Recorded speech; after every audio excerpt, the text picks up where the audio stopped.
I know I'm a little late this morning. I have no other excuse except I was uh, the computer sucked me up. I made a little graphic about the title of today's talk.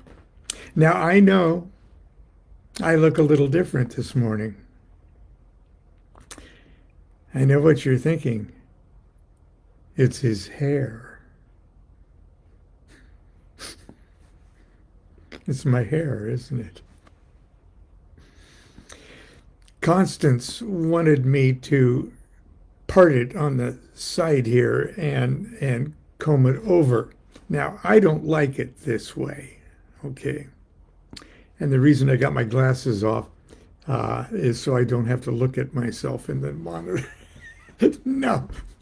Uh, reason I have my glasses off is because when she parted my hair like this, I said, I don't like it. I said, I look like the bloated corpse of Peter Graves. The bloated, drowned corpse of Peter Graves. You know, the guy in Mission Impossible.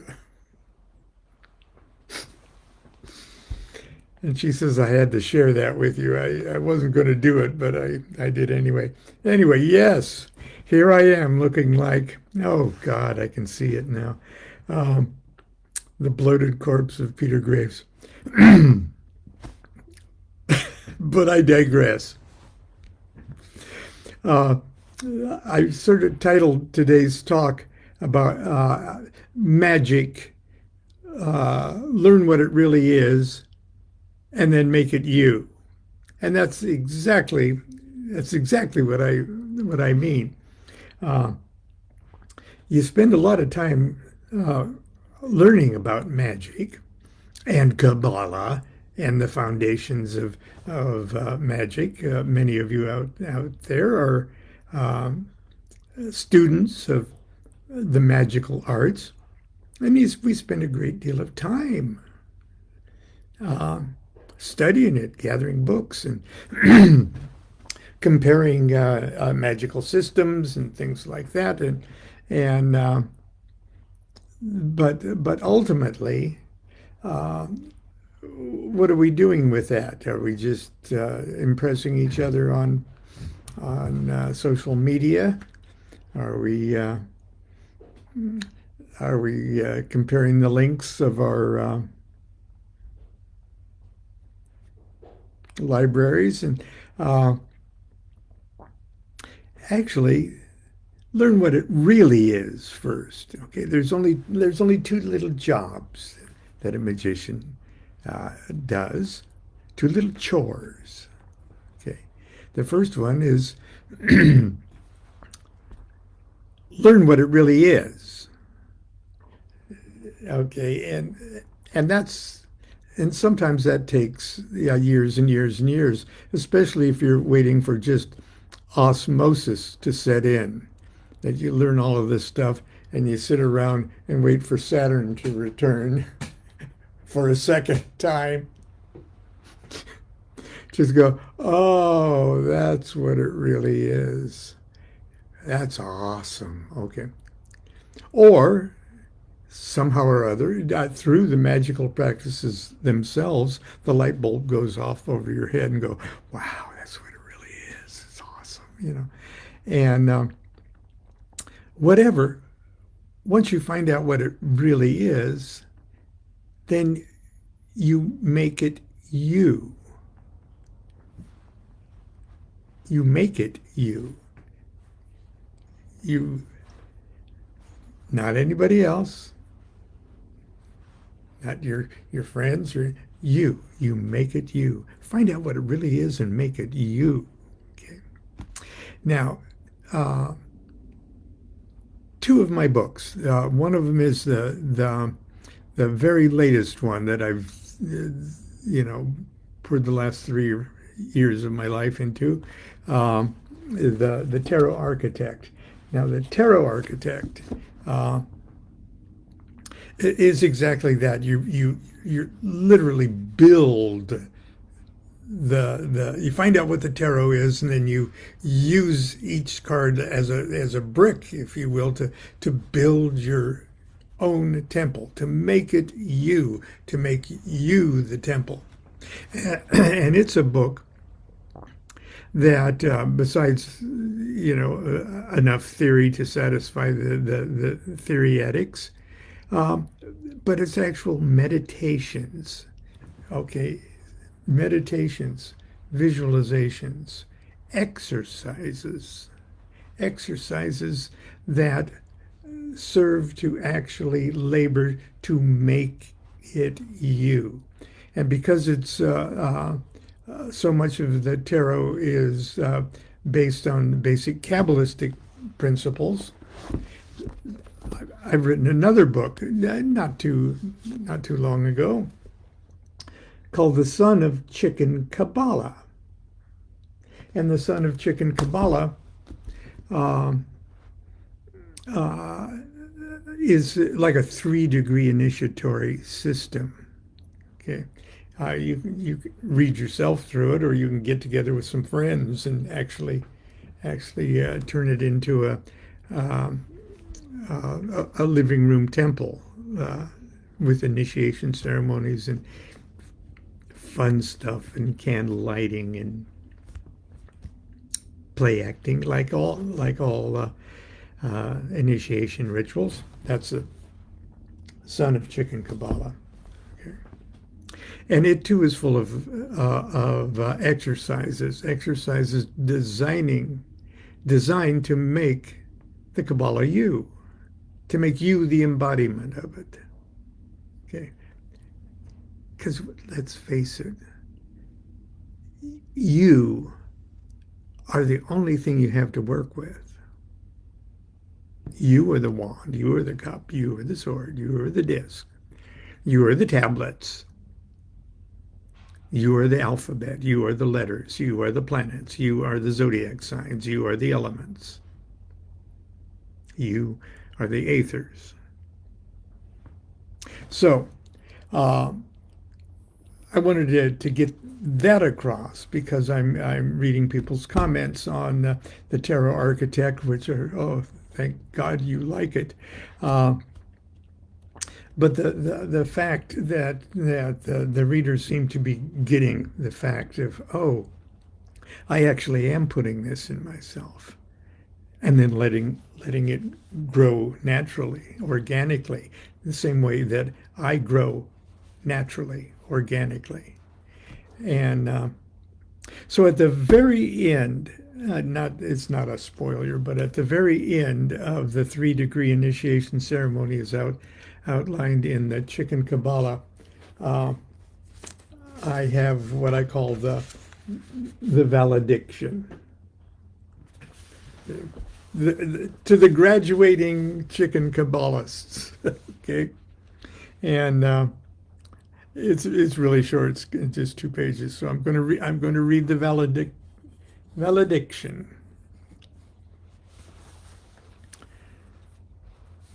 And this, of course, is Rabbi Ben Clifford's discovered document. Okay. As I've repeatedly reminded you, Kabbalah is a system of organizing your mind so that it may perfectly reflect the universal consciousness of existence itself. And Kabbalistic exercises and meditations are designed to show us how everything in our world is connected to everything else, and how everything is the reflection of everything else, and how every idea and thought are connected to every other idea and thought. Modern mathematics offers us a perfectly beautiful and elegant model of which Kabbalists have been working with for centuries. Fractals. Fractals are a mathematical phenomenon that occurs on all levels of nature. Expressed graphically, fractals generate similar replicating patterns at increasingly larger and/or increasingly smaller scales, each level almost identical to the level above it and to the level below it, evolving or expanding symmetry. You've probably seen artistically stunning computer-generated examples of fractals. The natural laws that are illustrated by fractals are also on display at all times in terms of consciousness. The supreme consciousness of Godhead, or the singularity I always like to call it, is the master pattern and the infinite multiplicity of all facets of manifest creation, including you and me, and the dimension and objective reality we believe we inhabit is merely a fractal chain reaction of God consciousness. Consciousness, the primary Hermetic axiom, as above, so below, and the Kabbalistic adage, Kether is in Malkuth as Malkuth is in Kether, only after a different manner. Both these are explicit declarations of this fundamental truth. The alphanumeric properties of the 22 letters of the Hebrew alphabet and the 22 trumps of the tarot, I will throw in, are the building blocks of fractal patterns of consciousness. This is why the classic Kabbalah-based God names and the traditional names of archangels, angels, intelligences, and spirits are often found to be mathematically linked to each other by prime numbers or other numeric harmonics based on the number of the specific sephira or path on the tree of life. Like sephira number 4 on the tree of life is Jupiter. Okay, so all the God names in the or Jupiter, or the planetary sphere of Jupiter, which is like the facet of the singularity, just one facet of the singularity that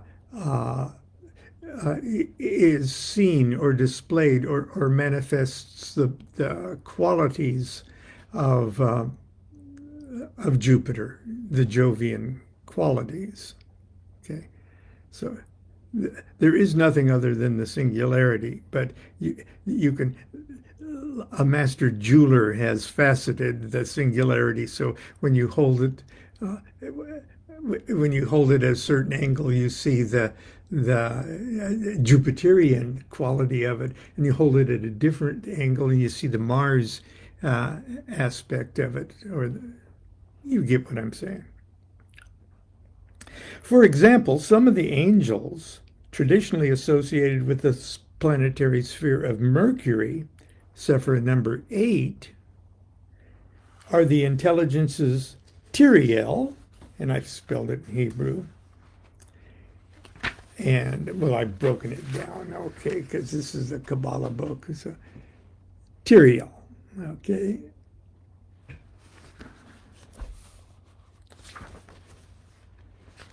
Don't worry, we're not going to get into a bunch of stuff.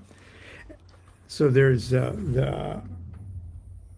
let's see, the intelligence is Tiriel. The spirit is, I love this one, Tephthartharath. Somebody's going to name their child Tephthartharath. It's time to come in for dinner. Tephthartharath. That's the spirit of Mercury, or of Hod there.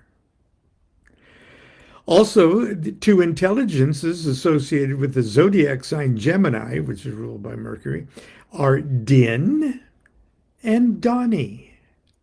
It's so cool. Din and Dani. the Mercury twins, Din and Donnie. And they add up to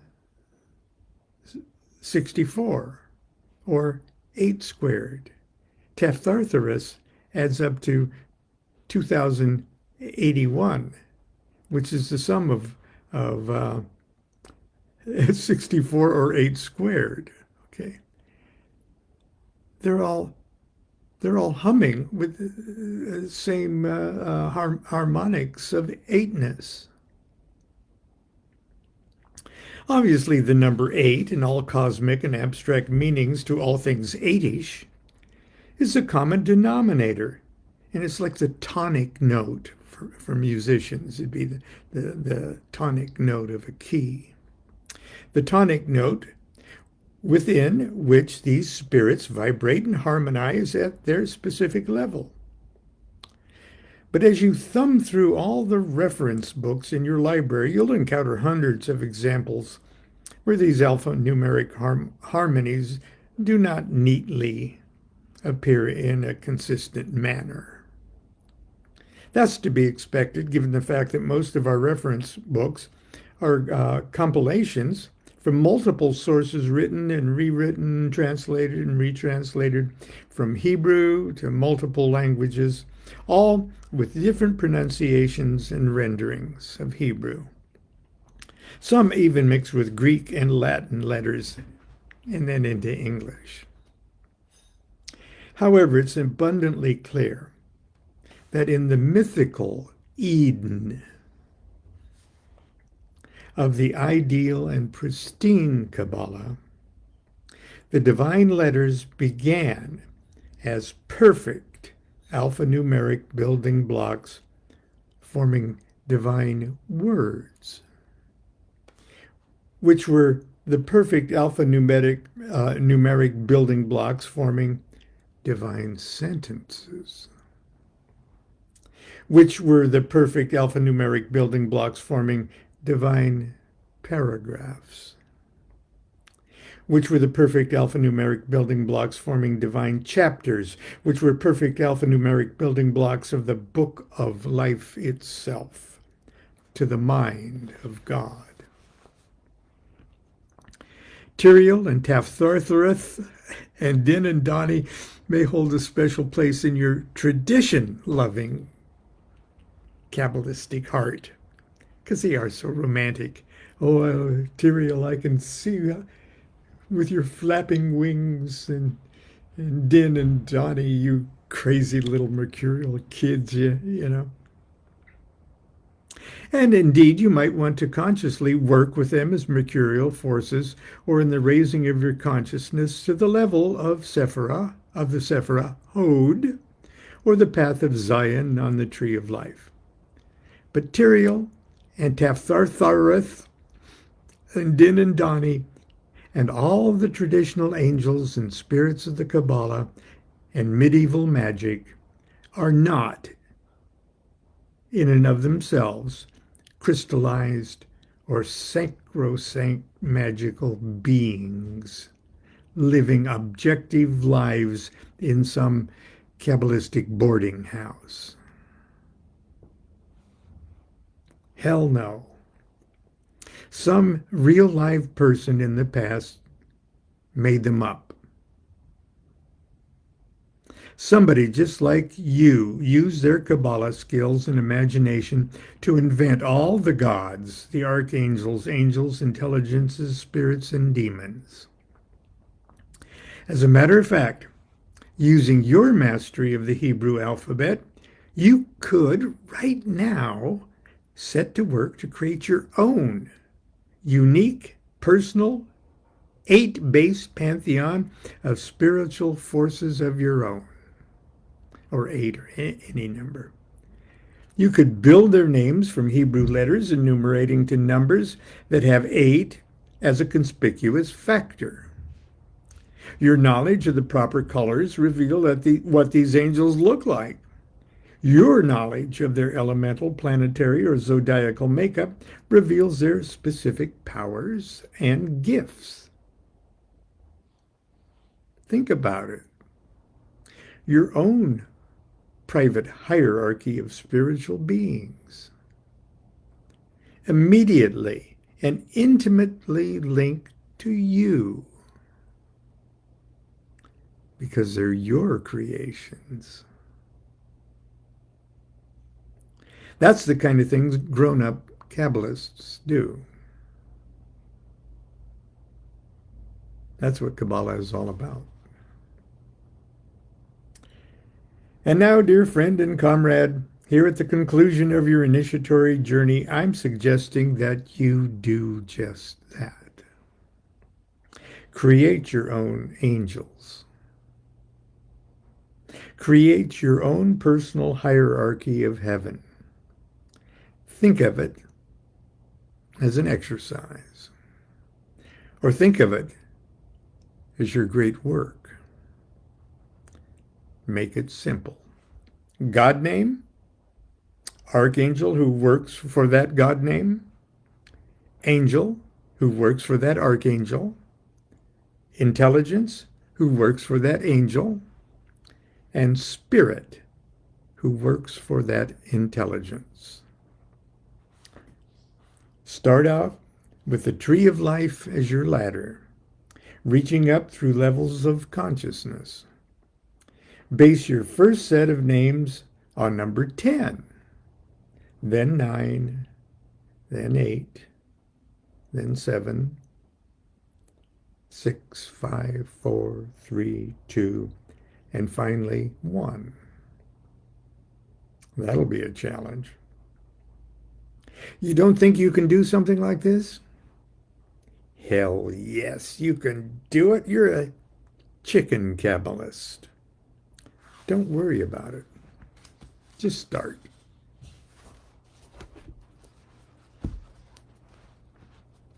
And like I say, if you're into the tarot aspect of all of that, those exercises and meditations, not only that, but your actual creation of your own deck will help you create your own deck. The deck of you. Find out what magic is really about. Then make it you.